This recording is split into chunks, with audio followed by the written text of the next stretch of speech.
So a new line of underwear has New York City MTA's panties in a bunch over the word period. Take a look at an ad for the underwear line now. Enter Thinx, the first of its kind underwear that is equal parts protective, comfortable, and cute.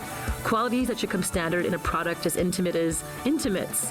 Thinx are stain-resistant, absorbent, and keep you feeling dry with a moisture-wicking layer. But what really makes Thinx bulletproof is its super thin, leak-proof layer that's designed to back you up even on your heaviest days. Yet, they look, feel, and wash just like a regular pair of underwear. And that is underwear with hidden powers. So they wanted to provide an alternative to tampons and pads and stuff like that. So alternative for helping with your period and things like that. Although they couldn't get away from the girl dancing in her underwear like all the other tampon ads, but that's a different story. Have to be fun. They wanted to expand the campaign to subways, and so according to Thinx co-founder and CEO Mickey Agrawal, the campaign pushes the envelope with purpose, relying on suggestive imagery as a way to start a conversation about menstruation stigma. Now, one of the ads shows a photo of a cracked egg, an allusion to the unfertilized eggs expelled during menstruation. Another features a woman in a tank top and underwear next to a picture of a grapefruit. So you're seeing some of the ads here. Three guys trying to judge period ads. I know. What's going on? So they're trying to get people to think. It's called Thinx. You know, they're trying to start a conversation. Yeah. Now, according to MTA guidelines, the MTA prohibits ads that depict sexual or excretory activities or materials that promote a sexually oriented business, which Thinx, as a company that sells alternative menstrual products, is not.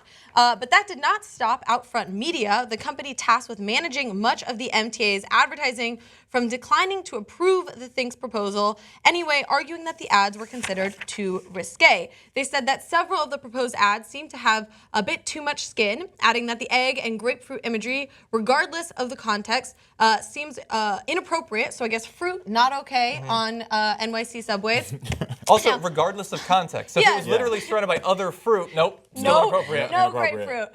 According to Veronica Del Rosario, Thinx director of marketing, the representative was concerned that children would see the word period in the ad and ask their parents what it meant, because God forbid a child have an open conversation about bodily functions.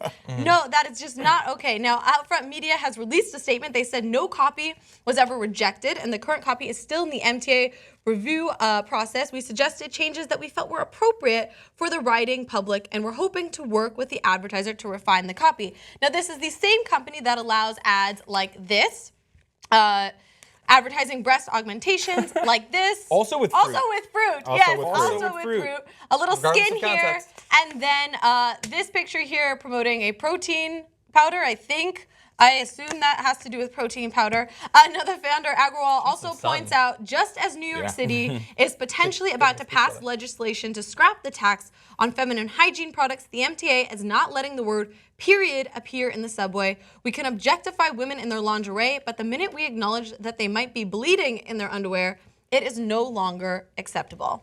None of this is the worst thing you will ever see on an MTA transit line ever. With homeless people peeing everywhere.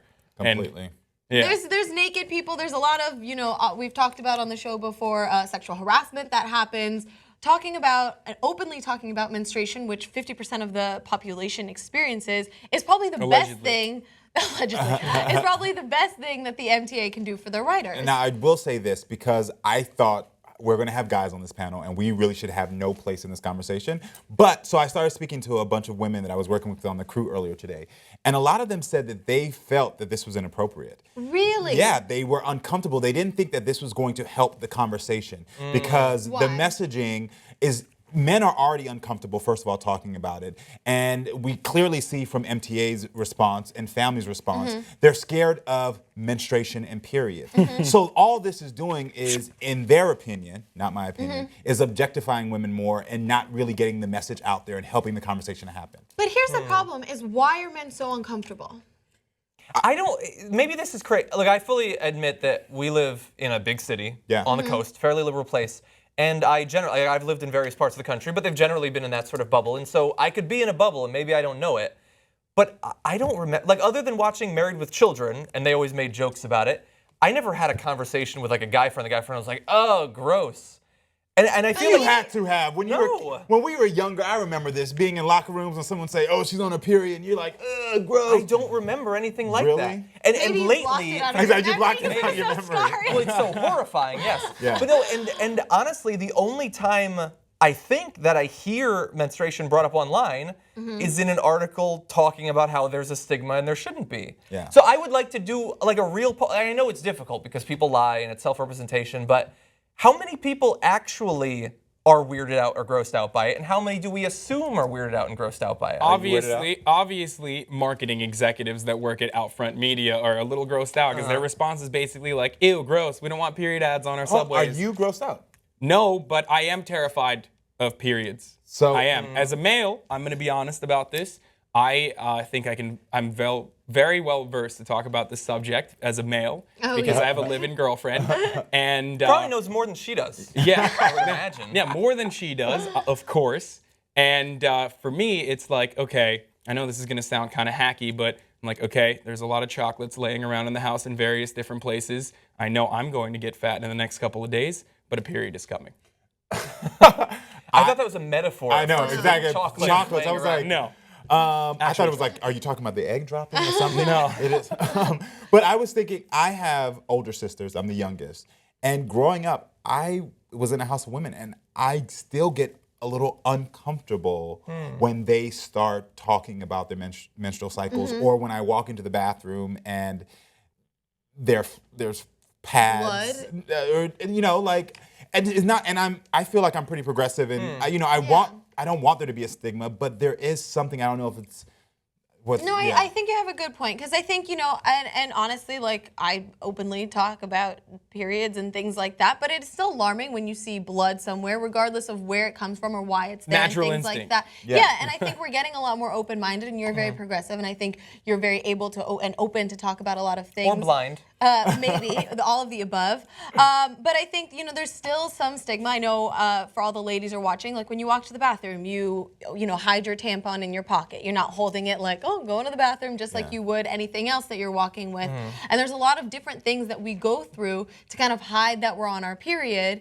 And so movements like this that are trying to make it more open and I guess more available for people to talk about and have open conversations, since it's something we have to deal every month. It's not like this blue moon. It happens every moon. But like an egg falling over doesn't make me want to have a conversation with my female friends about their menstruation cycle and what they're going through. Plus, PETA's What not about a gonna fruit, like it. like mandarin, Yeah, like a mandarin orange? the mandarin orange either. The ad where she was crouched over. Yeah. That is something more that would get my attention and make me feel the pain that women go through while they're menstruating. Okay. So if we were to switch the ads to actually what I've seen women go through, where they're in pain, they don't want to get out of bed, they're feeling sick, bloated, those type of things make me feel. You're looking at me when you said that. He does know a lot about this. He knows a lot. He knows a lot. I know. Just maybe if we could switch those ads to something of that nature, it would allow people to have the conversations, because being empathetic human beings, you would start to say,